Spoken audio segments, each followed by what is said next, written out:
जिस प्रकार से हम और आप छोटी छोटी सफलताओं से खुश हो जाते हैं और जश्न मनाने लगते हैं, झूम उठते हैं, उसी प्रकार एक दिन कंपनी की कामयाबी का जश्न था। कंपनी में बड़े बड़े अमीर लोग, उस कंपनी के सदस्य, कर्मचारी, कंपनी के ओनर, कंपनी की मालकिन भी उपस्थित थी। जश्न शुरू होने लगा था। वहां पर उपस्थित लोग खुशी से झूम रहे थे। झूमे ही क्यों ना, कंपनी का जश्न था। उतने में ही कंपनी की मालकिन एक ऐलान करती हैं या एक बात सभी के समक्ष रखती हैं कि जो हमारी कंपनी कामयाबी के रास्ते पर चल रही है वह सिर्फ विजय के कारण चल रही है। और वास्तव में विजय था कौन? विजय था उस कंपनी का एक नौकर। कामयाबी के संपूर्ण क्रेडिट विजय को दिया जाता है। जश्न देर रात तक चलता रहा। सभी ने शराब का उपयोग किया। मालकिन भी ने इतनी शराब पी के रखी थी कि वह बिल्कुल भी होश में नहीं थी। जब पार्टी खत्म हो जाती है, सभी लोग अपने घर की ओर जाने लगते हैं।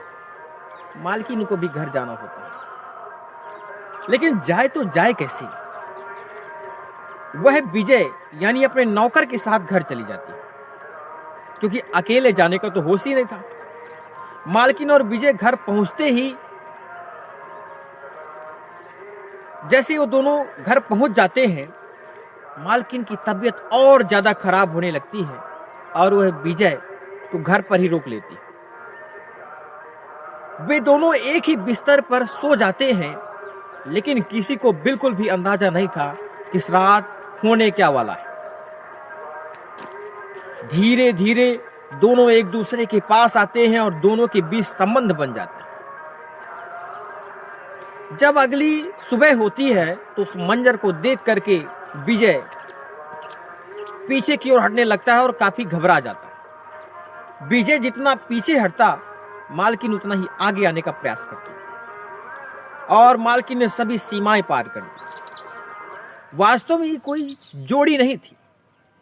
इस कहानी से आपको पता चलेगा कि अपनी इच्छाओं की पूर्ति के लिए बनने वाली जबरदस्ती की जोड़ियां कभी सफल नहीं होती। नमस्कार, मेरा नाम है अंकित कुमार उर्फ रणवीर सिंह चौहान। आज की जो सच्ची घटना लेकर के आया हूं, यह सच्ची घटना छत्तीसगढ़ के अंबिकापुर जिले की।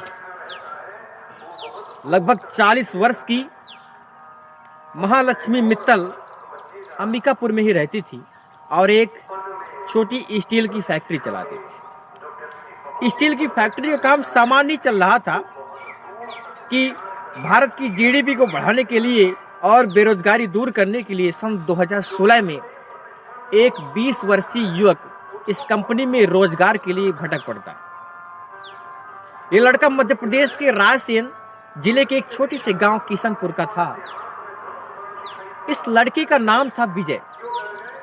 इसने बकाया कंपनी में काम करने के लिए अप्लाई किया और कुछ दिनों बाद इंटरव्यू के लिए वहां पर पहुंचा ही था कि कंपनी की मालकिन को कंपनी मेंबर्स की ओर से एक कॉल आता है और इस कॉल के बाद मालकिन खुशी से झूम उठती। बात ही कुछ ऐसी थी। कॉल में यह बताया गया, उस पूरी वार्तालाप में यह बताया गया कि कंपनी को लाखों का मुनाफा हुआ। खुशी का माहौल था और कंपनी की मालकिन यानी महालक्ष्मी मित्तल उस लड़के से एक दो सवाल पूछती हैं और मतलब कोई विशेष इंटरव्यू नहीं लिया जाता और उतने में उसे नौकरी प्रदान कर दी जाती, नौकरी दे दी जाती, कंपनी में रख लिया जाता। समय धीरे धीरे गुजरता रहा। कंपनी को मुनाफे के ऊपर मुनाफा हो रहा था। कंपनी के कर्मचारी अपने काम में लगे थे, लगातार दिन रात मेहनत कर रहे थे, लेकिन महालक्ष्मी मित्तल को तो केवल ये लगता था कि जब से विजय के कदम इस कंपनी में पड़े हैं, कंपनी को फायदा ही फायदा हो रहा है।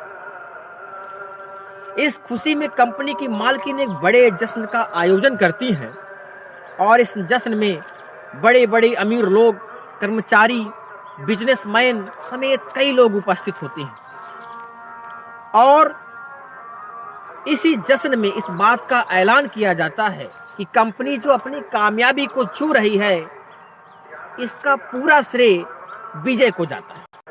जब संपूर्ण श्रेय विजय को दे दिया जाता है विजय भी सीधा साधा युवक था, इस बात को स्वीकार कर लेता। इसके बाद जश्न में मालकिन ने हद से ज्यादा शराब पी। वह बिल्कुल भी होश में नहीं थी। किसी तरह वह विजय को लेकर के घर पहुंचती है और तभी तबीयत खराब होती जा रही थी, उल्टी के ऊपर उल्टी होने लगी थी और कुछ ऐसा होने वाला था जिसका अंदाजा शायद किसी को हो। वास्तव में इस लड़की ने, इस मालकिन ने अपनी जवानी के समय पर कंपनी को कामयाबी की ओर ले जाने के लिए कुछ इस तरह बेजोड़ मेहनत करती है कि उसे शादी की उम्र ही निकल जाती है। जब शादी की उम्र निकल जाती है और कंपनी को आगे बढ़ाने में वो अपनों से दूर होती जा रही थी, लेकिन शायद अच्छे दिन आ चुके थे। जब मालकिन की तबीयत खराब होती है तो वह मालकिन की मदद करता है। मदद कौन करता है? विजय, ताकि वह कपड़े बदल सके। कपड़े बदलने में काफी मदद करता है और उसके मन में ख्याल आता है, मतलब यानी मालकिन के मन में ख्याल आता है कि अच्छी जिंदगी बिताने के लिए एक अच्छे जीवन साथी की आवश्यकता होती है, एक परिवार की आवश्यकता होती है। विजय भी एक अच्छा लड़का है, तो क्यों ना अपनी जिंदगी को इसके साथ अच्छी बनाया जाए।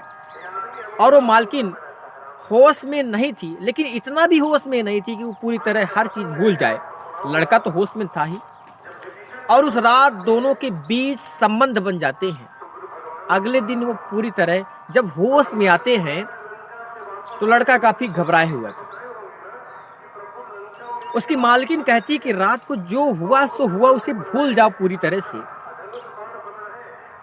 और उसे कुछ पैसे दे दिए जाते हैं और ये कहा जाता है कि तुम्हारे घर वालों को पैसों की काफी आवश्यकता है। धीरे धीरे उसे शांत किया जाता है किसी प्रकार से। वक्त गुजरता जाता है, लड़के की सभी इच्छाएं पूरी होने लगती हैं। कपड़े, बड़ी बड़ी गाड़ियां, लग्जरी कार्स, ये सभी आवश्यकताएं पूरी होने लगी थी और ये काम लगातार चलता रहा। कंपनी अपनी कामयाबी को छू रही थी। तब समय 2020 का आता है और कोरोना महामारी, जो कोरोना आ जाता है, उसकी महामारी आ जाती है। उसके कारण जब भारत सरकार लॉकडाउन का ऐलान करती है, लॉकडाउन लग जाता है, सभी अपने घरों में कैद हो जाते हैं एक प्रकार से। तो विजय को भी एक बात याद आती है कि उसका घर परिवार भी है, मैं उससे कितना दूर हो चुका हूँ, उसके माता पिता भी हैं, कैसे रह रहे होंगे उसके बिना। अब 20 अगस्त 2020 को विजय किसी जरूरी काम का बहाना बनाता है और बहाना बना करके अपने घर चला जाता है। और जैसे ही घर पहुंचता है तो अपने नंबर को बंद कर लेता है ताकि संपर्क पूरी तरह से बंद हो जाए। 1 महीने हो चुके थे, 2 महीने हो गए। जब मालकिन का विजय से कोई संपर्क नहीं होता है, लेकिन कुछ पता ही नहीं चलता कि विजय है तो है का। और लगातार मालकिन की तलब बढ़ती जा रही थी, उसकी इच्छाएं बढ़ती जा रही थी। तो मालकिन 600 से 700 किलोमीटर दूर विजय के घर पहुंचती है। लेकिन जब विजय को यह बात पता चलती है कि उसकी मालकिन ढूंढते ढूंढते उसके घर तक आ गई है, तो वह छत कूद करके भाग खड़ा होता है। लेकिन घर वालों को क्या पता था कि माजरा क्या है, इस मालकिन से विजय की क्या संबंध है। यह महिला 1-2 दिन नहीं बल्कि पूरे 10 दिन विजय का इंतजार करती है, लेकिन विजय आता ही नहीं। घबराया हुआ था, डरा हुआ था। तब काफी परेशान होने के बाद विजय के माता पिता से ये सीधा साफ साफ कह देती मालकिन कि आप लोगों को विजय को वापस लाना ही होगा, किसी प्रकार से आपको लाना ही होगा, क्योंकि वह 4 साल से लगातार मेरे साथ रह रहा है। हम सामाजिक या कानूनी तौर पर भले ही पति पत्नी नहीं थे, लेकिन हम काफी समय से पति पत्नी के रूप में रह रहे थे। वह मेरी सभी आवश्यकताओं को, सभी जरूरतों को पूरी कर रहा था। ऐसा मालकिन उसके विजय के माता पिता से कहती है। अब देखिए, जब ऐसी बातें होती हैं तो घर वाले भी परेशान हो जाते हैं, क्योंकि महिला की उम्र विजय की उम्र की 2 गुनी थी। लेकिन जब घर वाले परेशान हो जाते हैं तो उस महिला को, उस मालकिन को डांट झपट करके किसी प्रकार से घर से बाहर निकाल देते हैं। और यह मंजर, यह घटना आसपास के लोग देख रहे थे। काफी लोगों की भीड़ भी जमा हो जाती है। यह बेमेल रिश्ता घर वालों को बिल्कुल भी पसंद नहीं था, ना ही रिश्तेदारों को पसंद था। लेकिन जब ये महिला महसूस करती है कि उसको बहुत अधिक बेइज्जती हो रही है उसकी, तो उसके बाद वो थाने जाती है और संबंधित धाराओं में मुकदमा दर्ज कराती है। पुलिस वालों से भी बताई कि ऐसी ऐसी घटनाएं हुई हैं, ऐसी ऐसी धाराएं लगानी चाहिए, पूरा मुकदमा आगे की बात की जाती है।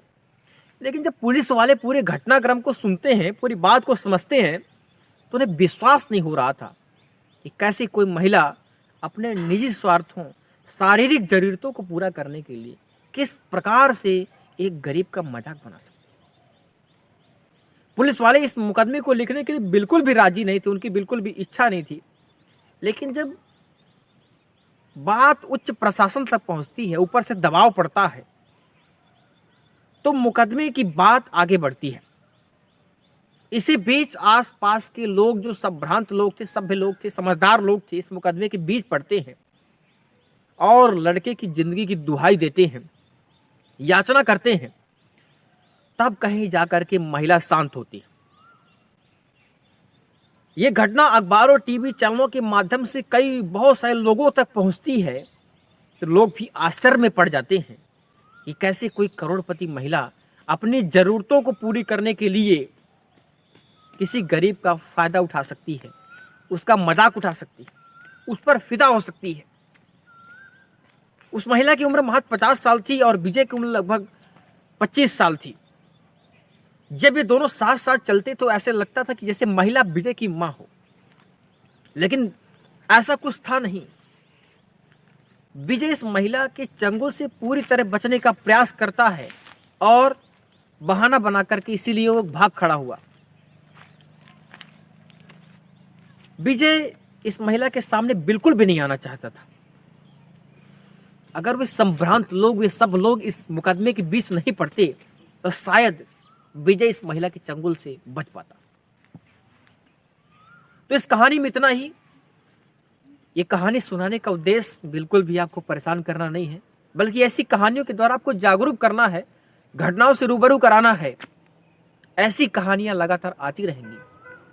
तब तक हमें दीजिए इजाजत। मिलते हैं अगले एपिसोड पर। ऐसी यदि कहानियां आपको अच्छी लगें, ये कोई काल्पनिक कहानियां नहीं बल्कि वास्तविक घटनाएं हैं। आपको यदि ऐसी घटनाएं अच्छी लगें तो वीडियो को लाइक और चैनल को सब्सक्राइब करना बिल्कुल ना भूलें। अपना प्यार, सपोर्ट बना के रखें। नमस्कार।